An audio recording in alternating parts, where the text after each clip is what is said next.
Hey everybody, welcome to Bestie Book Reviews. I'm here with my bestie Mandy. And I'm here with my bestie Jessica. So we are going to be doing our August wrap up today. It is already the end of August. I know, that's so crazy. That is nuts.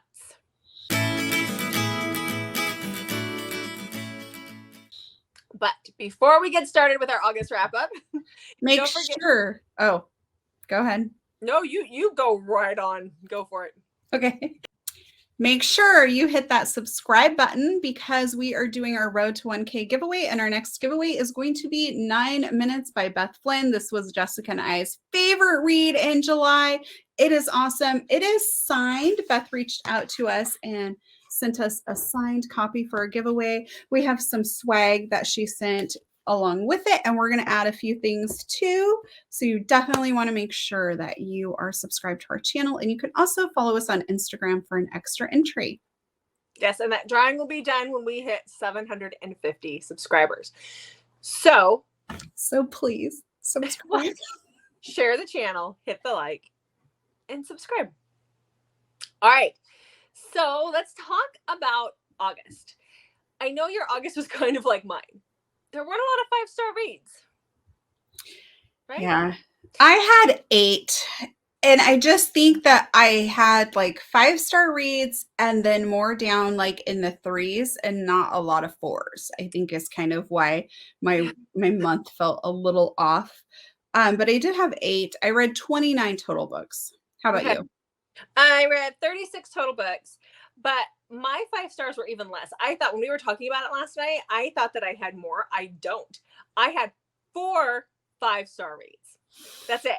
So I've had to include in this list, because we do our top 5, one of my 4.5-star reads because I didn't have enough 5 stars this month. So typically one of these books might not make it onto a list if I'd had an amazing month, but they're still good. And this is what we're going with. I gotta have the top ones. So yeah. Okay. Well, since you had such a stellar intro, why don't you start us off and tell us about this 4.5-star read? Oh, I know. Okay, so just remember, guys, we go in order from 5 to 1. So let's get started. So my number 5. It was a good read, though. It's Two Wrongs by Kimberly Carrillo. So this is a father-in-law romance is what this one is. So we have Ren. She's our heroine, and she's been married for 5 years. It's on her 5-year wedding anniversary. Her husband doesn't show up. She makes a big fancy dinner, and he does not come home. So she ends up going around looking for him in town. They live in a little town, and she runs into her father-in-law, and he's like, let me help you find him. And her father-in-law rarely ever get along. His name is Griffin. They don't get along. She always thought that Griffin doesn't like her. Part of that is because he does like her. He runs the local auto repair store. So he is a mechanic. He owns his own mechanic shop. And when they find her husband, Liam, he is balls deep in somebody else at a lookout place. So he's been cheating on her, and she finds out on their 5th wedding anniversary. And so things happen. There's a lot that gets uncovered. There's a lot that we don't realize. There's a lot going on with Liam where she has to stay. She was going to leave and like go back to college stuff, and she doesn't get that option because of some things that Liam has done and is doing, and she has to stay around. And so it's actually really good. I know I said it's a 4.5-star. It was only that half because I just didn't feel as much angst as I thought I should feel for a book like this, but it was still very, very good. Okay. Mm-hmm. Well, my number 5 read, I went back and forth on what was going to be number 5. I had a really hard time picking the order this time. Oh yeah. So all of my 5-star books all of my top 5 are all 5-star books. And honestly, if I went back and did this in a week, I could probably change the order and be happy with it. So anyway, that being said, my 5th book of the month, that sounds weird, is The Brit by Jodi Ellen Malpass. This is about Danny and Bianca. Danny is basically plucked off the streets from a pretty bad home life by a mob boss who decides like he's going to take him home and he's going to be his son. And he's raised in a much better environment, but he's raised to basically take over. And so at the point we are in the story, Danny is now taking over. And he is trying to buy this marina and it's becoming very difficult. And there is a guy who's in business, who's running for mayor, who kind of controls some of this. So Danny is trying to forcefully get him to comply and it's not working out. And so he decides to kidnap the guy's mistress. He's cheating on his wife and has a mistress. They're in Vegas and he kidnaps her.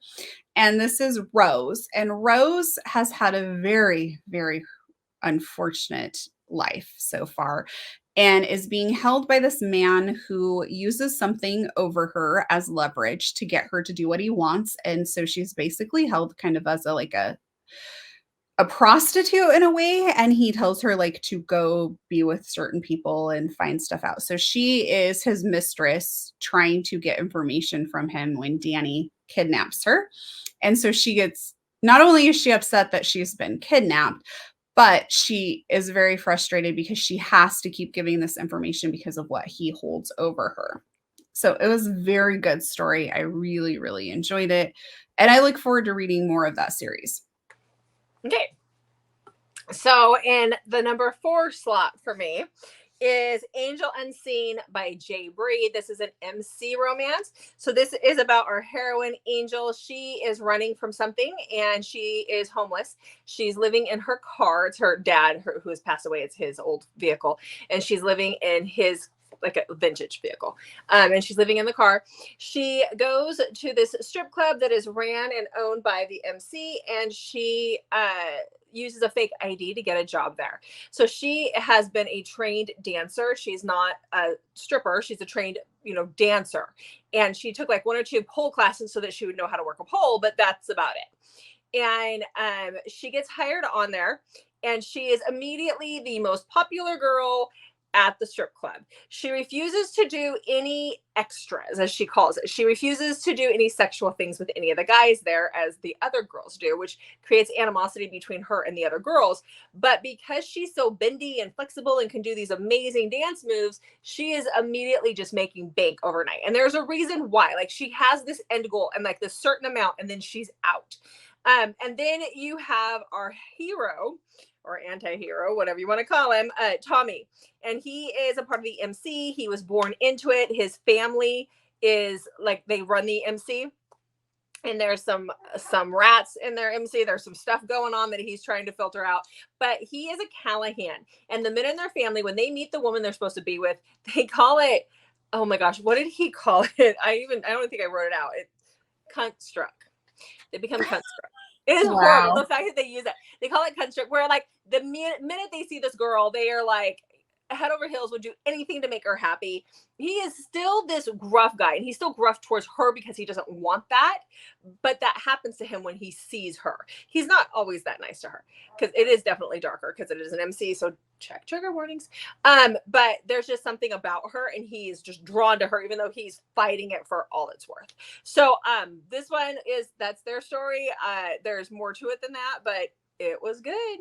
It's definitely good. Okay, Jessica. So for number 4, I picked Painted Scars and Broken Whispers. Okay. You couldn't choose, huh? I couldn't choose. Okay. It was so hard. So those are the first 2 books in the Perfectly Imperfect series by Neva Altai. And they're each about different characters, so I really should have picked, but I just couldn't. So the first book is about Roman, who runs everything, and we have Nina's dad, who borrowed millions of dollars from the mafia, which sounds like a fantastic idea. And Roman was recently injured and is in a wheelchair, but he is secretly working on regaining his strength and walking. But those closest to him are telling him this is being seen as a weakness. Somebody else is going to try and overthrow you. You need to get married. I'm not really sure why that's the answer, but apparently that makes him seem more settled. So he decides that I'm going to marry Nina and that will wipe away her dad's debt. So, of course, the dad is like, yes, please take my daughter, marry her. Please don't be mad that I took all this money and can't pay you back. So, this is their story.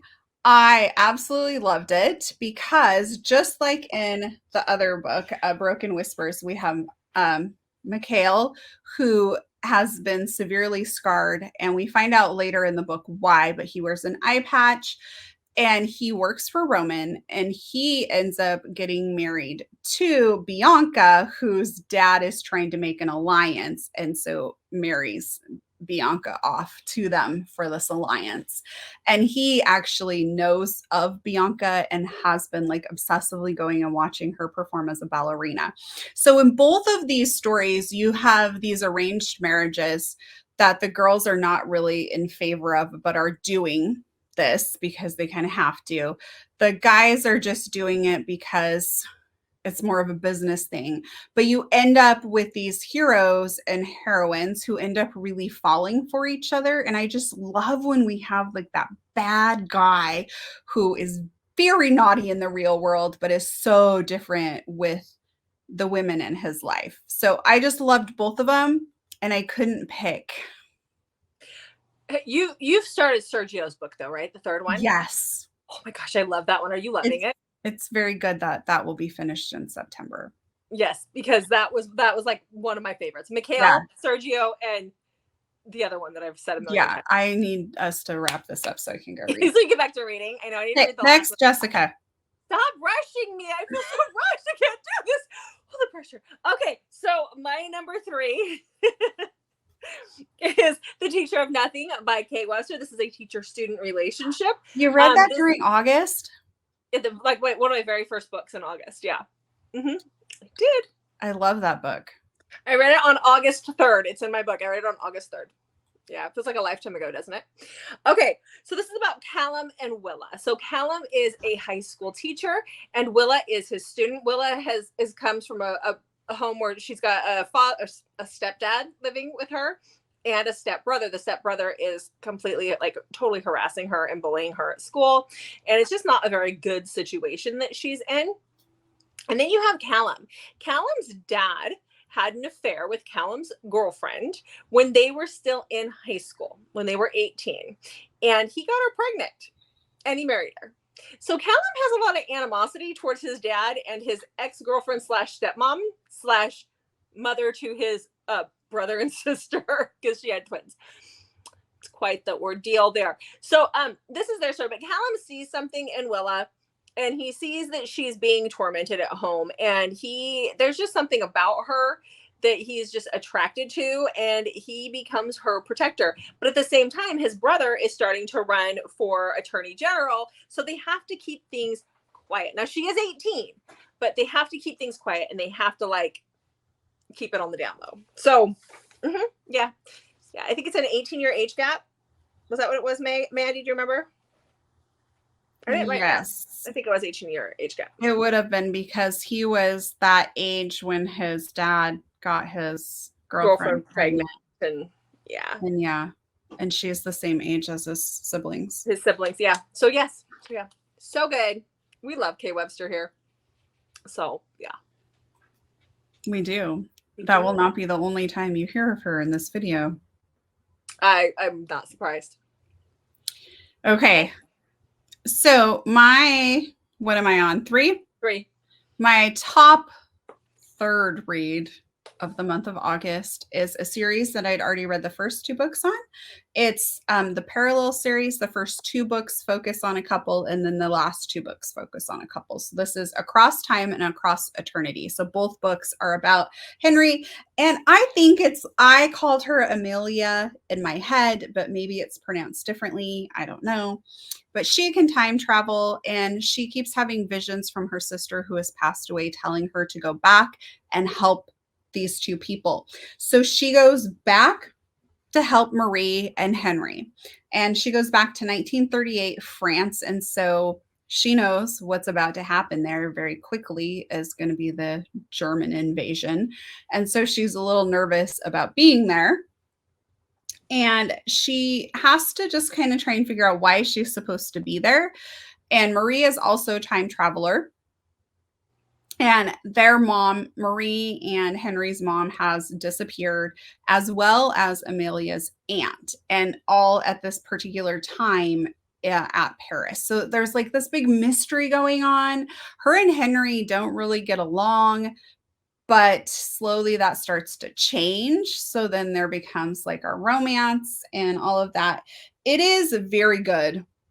It's hard to talk about because I don't want to give any spoilers away about what's going to happen. It was angsty. I cried during this book.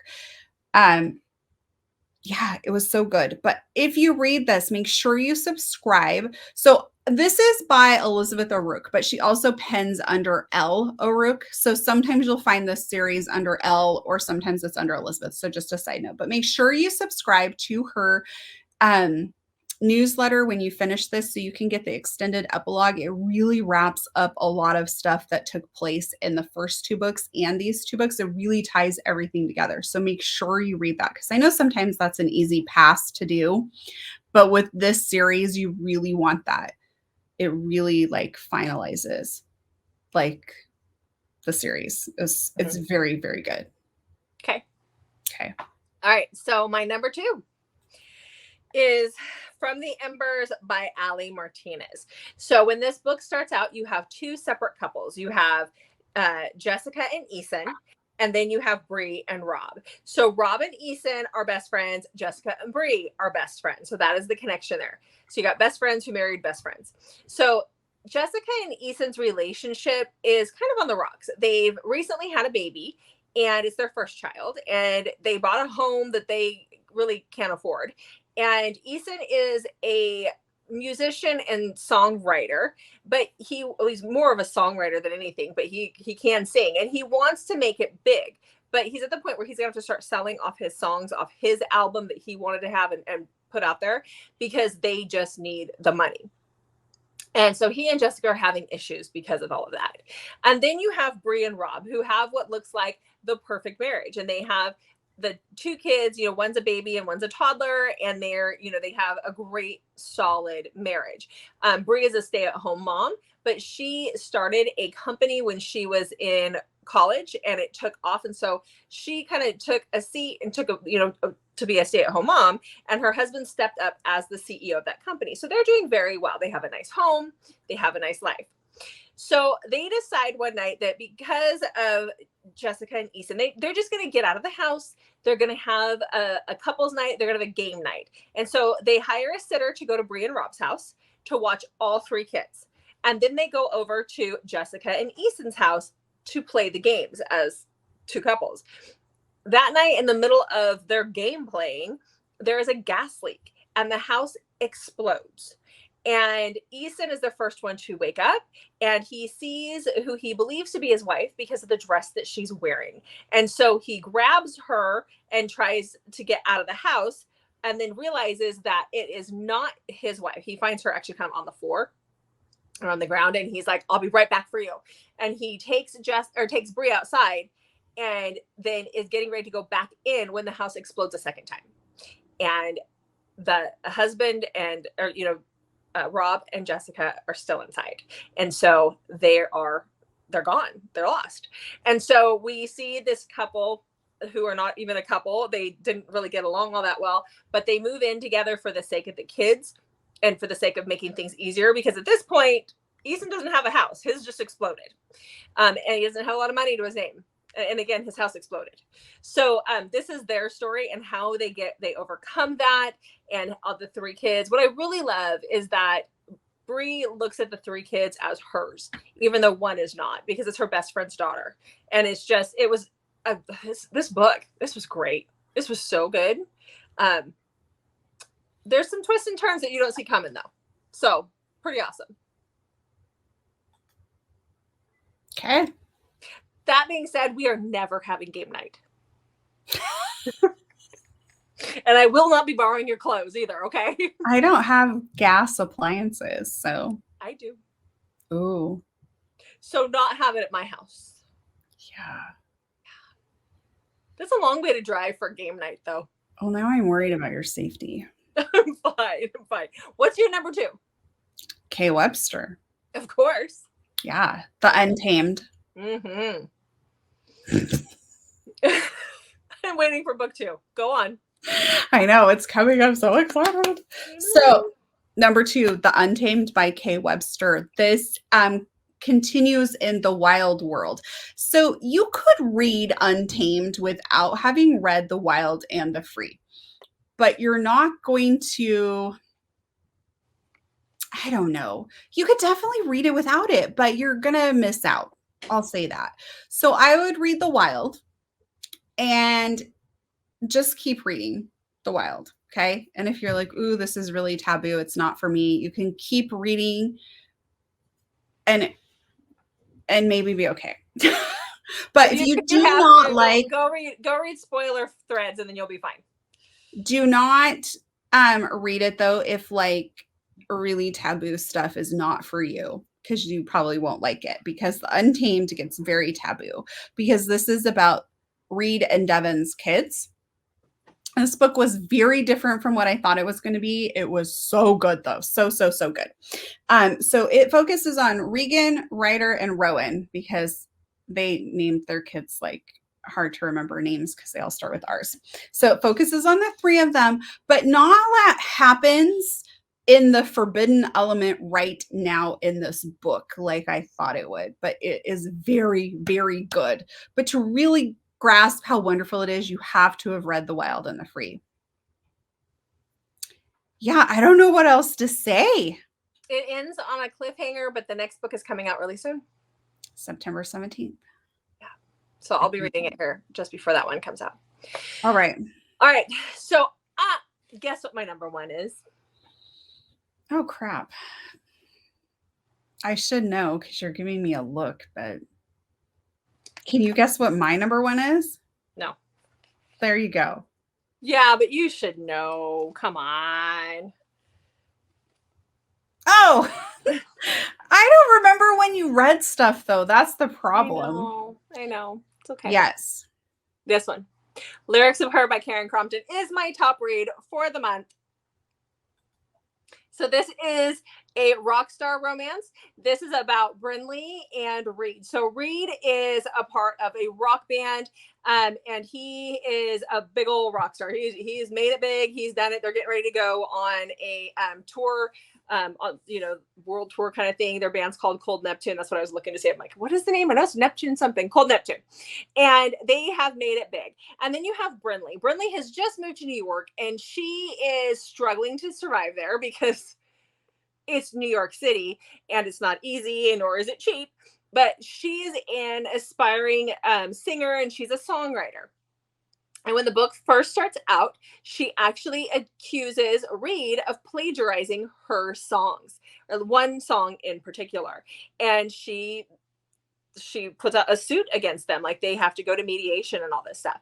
And so this is their story. Like, it's one of those things where you go, how is this going to, and I remember you saying this too, Mandy, how is this going to work out? Like, this is supposed to be a love story or a romance, and she's accusing him of something pretty horrible, because if he is shown to have plagiarized her stuff, like if they can prove that, then he loses all his credibility. Like, the whole band is affected, and it will ruin his career. But yet, what if she's wrong? Like, it's just this whole thing. It's a whole thing, but it is really, really good. There is some definite Dom vibes going on here with Reed. He's a good old daddy Dom there. Oh man, Reed is hot. He's just hot. Karen's writing is amazing. I know we talk about Karen a lot on our channel because we both like her, but her writing is just easy to fall into. It's easy to read, and her content is so good. This book is so good. We're both dying for the next book in the series that Karen is very close to finishing. So come on, Karen, we're waiting. So Jessica. Yes, I did that. I did. So anyhow, I know Mandy has read, have you read all her books? All except for one, right? I have one left. Yeah. Sorry, my chair's doing weird things. My apologies. It's okay. And the ones that I've read, I have not been disappointed at all. The one I have left is the other one that you read. Yeah. Which was 5 stars when I read it. So Yeah. All right. What's your number one, Mandy? No. Do I know? Yeah, do you? The fucking wrong number? Yes, good Is job. it really? Yes. I'm so proud of you. Yeah, I did it. What do I win? I don't know. Do I get my book? What? My book that you're holding hostage. I'm not holding it hostage. You're welcome You to are. come get it anytime you want.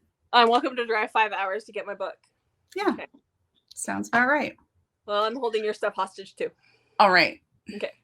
Well, I have your tickets to all of our upcoming events and your hotel accommodations. So I think I hold the power. You do, but I do. I hold your necklace. Mm-hmm. Yeah. Okay. All right. I could sell your ticket You wouldn't dare. and buy my own necklace. You wouldn't I dare. wouldn't. All right. Okay. Let's get on with it. Yeah. So my number one read for the month of August is The Pucking Rung Number by C.R. Jane.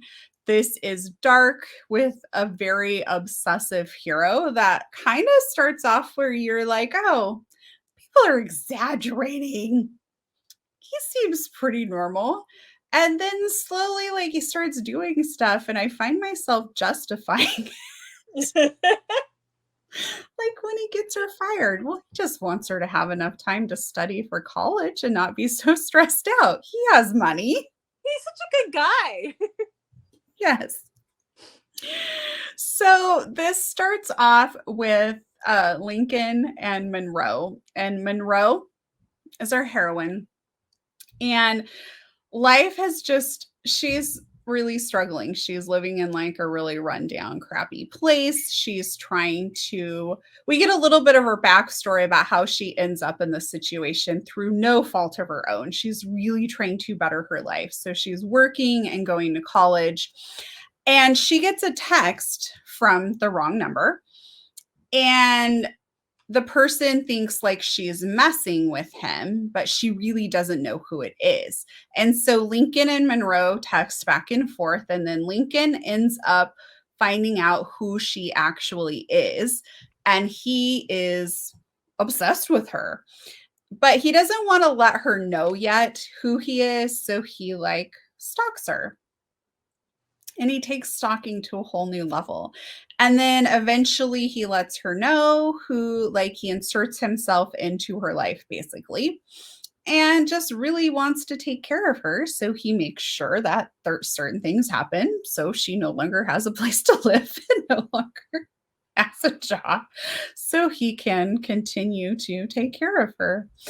I absolutely loved it. I definitely can see where if you are thinking about this character in real life, like that, he's not stable. He's not somebody you would want your friend to be with, but it works in this book. So I think like you have to be able to separate what you would be okay with in the real world versus what you're okay with in your books. Mm-hmm. That's my thoughts on it. So if you were able to do that, you will probably love this book. But if you want a book that is like you're okay with and your moral compass is going to be always, you know, pointing correctly in the real world, then this is probably not for you. Yeah. But it's like the conversation that you and I had earlier about secret baby stuff. And I was like, you know, no, it's not, it doesn't bother me because it's fiction. I can easily compartmentalize, which is why I can read those kinds of books and not have a problem with it. But in everyday life, you betcha got a problem with it. So yeah. All right. So that is our top 10 books of the month. I almost said of the year. It's not there yet. Of the month. So let us know in the comments below what one of your favorite books was from the month of August. And thanks again for watching. Yes, I am ready to start reading in September. I printed off from our TBR. I used my little sprocket and I printed off. Oh, look at that. It's The Winter Before by Karen. Awesome. I literally randomly grabbed something, but I printed them all off from our TBR that we did and put them in my smutty reader pouch. And I'm going to try just drawing them out and trying really hard to stick to my TBR for September. So we'll see if I'm able to do that. So make sure you check out my TBR jar too. I Ooh, did that a while back. There you go. Yeah. So make sure to check our September TBR. Let us know what your top, did you already tell them to comment on their top reads for August? You did. Good job, Jessica. So then I'll just stick to my normal line. Make sure to check back on Mondays, Thursdays, and Saturdays for new videos from us. And please subscribe. Yes, and please subscribe. Plug. Until then, we'll see you guys in the next video.